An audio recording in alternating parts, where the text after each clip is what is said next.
C22 Pictures here, and today I am sitting you guys down or sitting myself down. I'm really bad at these, sorry guys, still trying to learn. But anyways, today we're going to be doing my Uncharted movie review. Yes, the movie came out a few weeks ago, so I'm really late to the party, but you know, gotta jump into it.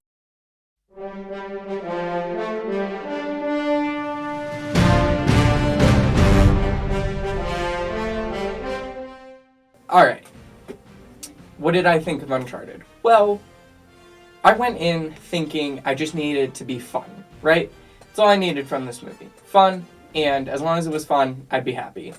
And honestly, I came out of that movie more than just having a good time.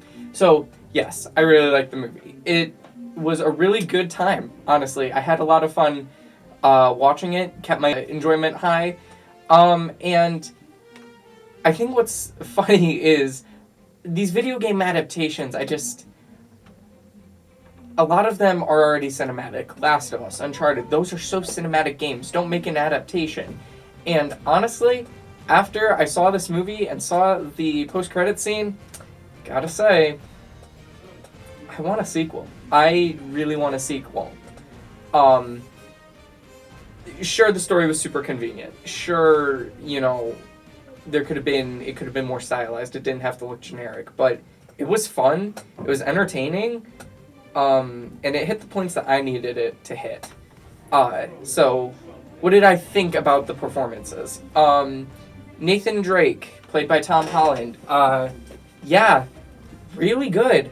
I do have a critique, which I'll get into in a minute, but I thought he was really good as Nathan Drake, a young Nathan Drake.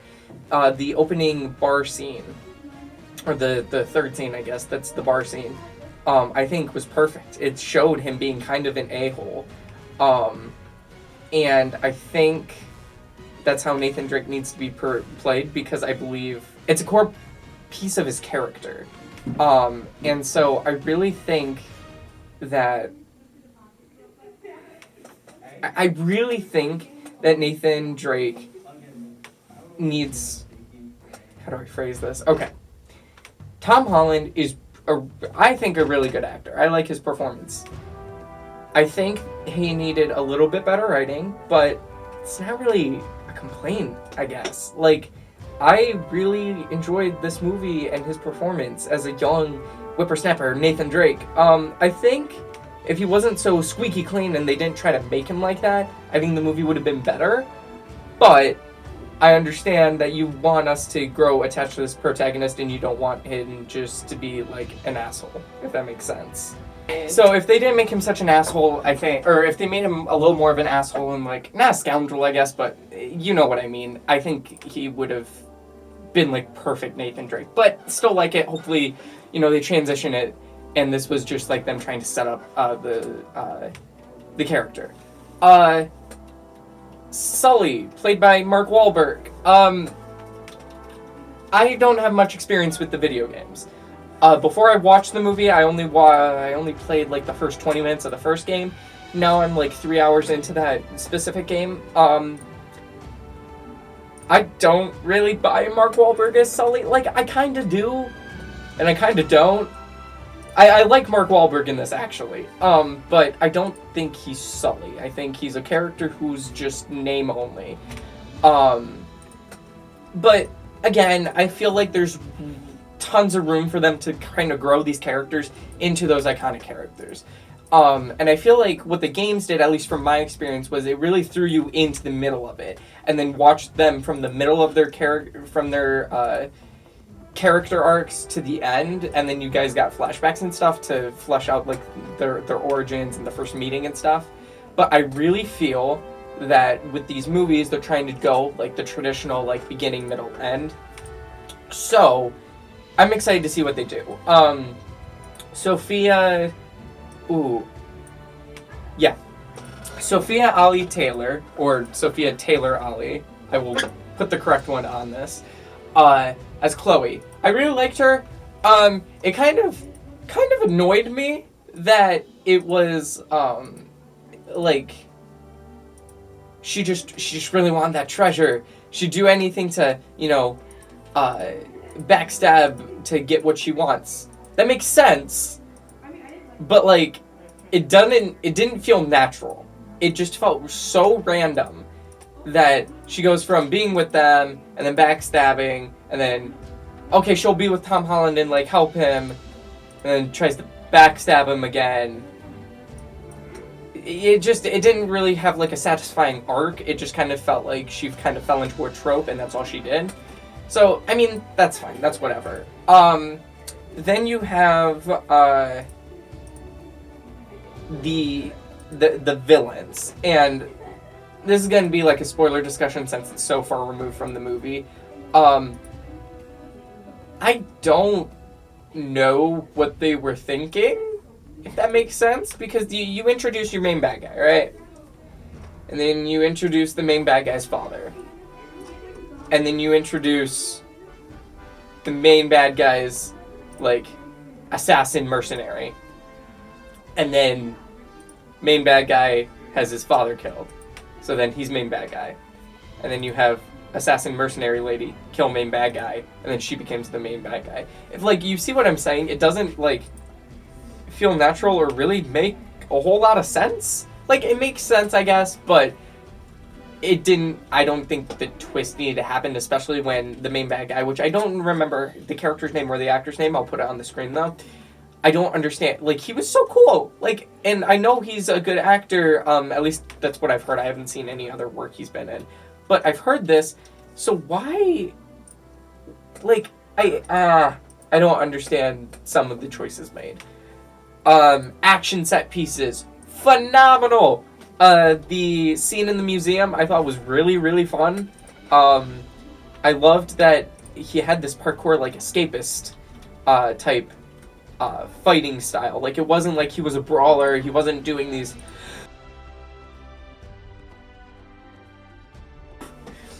It wasn't like he had these super-powered Spider-Man things that he was doing crazy stuff. Like, it felt natural, like a real athletic dude could do this. And also, gotta say this before I forget, being able to see Tom Holland do his own stunts, and because when he's Spider-Man and he has the mask on, is it really him? Or is it a stunt double? Or is it CGI? This, you could almost all the time tell, like, you could get clear shots of his face, and being able to see Tom Holland's face as he did the stunts, I think, was really, really good and really, really cool. And so, what was the next action set piece? I don't remember. I'm pretty sure this is the next one. It's when they go to Barcelona, and Nathan Drake chases Chloe.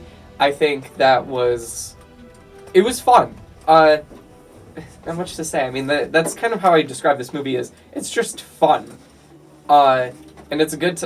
I think it's a good time of an hour and 50-something minutes, something like that. And I really like that it was shorter and just this fun little action movie that I went to go see with my friends and walked out and was like, yeah, pretty cool. Then they get to the bar fight under the church. I really like that scene. It really felt like powerful and like the hits hit really, really hard. And I wish the scene was a little longer, but what are you gonna do? And then the third big action set piece that I can remember was the flying the pirate ships. No,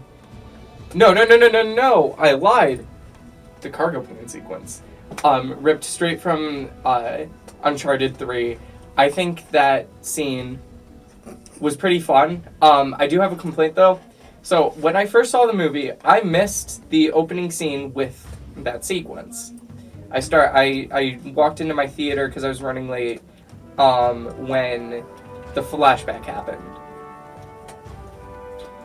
I was like, okay, I wonder what I missed. So me and my friend went back the next weekend and saw it again. And the movie makes more sense starting with a flashback than the opening plane sequence. I think starting with the plane sequence, at least for me, it wasn't that really big swashbuckling adventure thing that you were like, oh my god, this is so cool. It was just, I felt like that was like the generic action movie thing to me. And maybe it would have been better if I didn't see the movie, I saw the movie the first time I saw it. I saw the sequence, but because I didn't, and I knew what happens, it wasn't this exciting thing for me. So that may have just been because I watched it technically out of order, but what are you gonna do? But I think that scene was fun. I don't know, I think the only stupid part, all the action I believed could happen, I mean, obviously, except for, flying pirate ships. But the thing that bothered me was, Tom Holland hits the car, and him and Chloe have, a conversation. And the car is, perfectly fine. And then they just jump, and it's this isn't, you guys are supposed to be normal humans who can do some extraordinary things, but you guys are normal humans, please. And the fact that they just fully survived without scrapes, really, it would have been, I think it would have made it feel more real if they did that. And then flying pirate ships. I think that whole sequence was really, really fun and really, really cool. I think, and in that entire fight sequence, it has my favorite moment in the entire movie. And that moment is when Nathan Drake takes out the one dude, grabs his gun holster, and they blast Nathan Drake's theme from Uncharted, the video game. I think that is my favorite scene in the entire movie. I think it was just that moment of oh my god, he looks in his iconic outfit and they're blasting his amazing theme. Oh, this is so cool. And it ended cliche of, oh, Sully was only in it for the gold, but lets the gold go so then he can save Nathan. I understand that could be cliche, but again, it was just a fun action movie, and there's seeds where it could become what the video games have done. And I think there's definitely room for improvement to make it more of a meaningful story, but not every movie needs to be meaningful. It can just be fun, have a good time. So I think I've kind of covered everything I want to with Uncharted. It's just a really fun action movie, and I think you should go see it. It was definitely worth it. And yeah, I really liked Uncharted. I'd probably give it a 7 out of 10. I think it was really fun, really good. So anyways, that's going to be all for me today. And that's a wrap.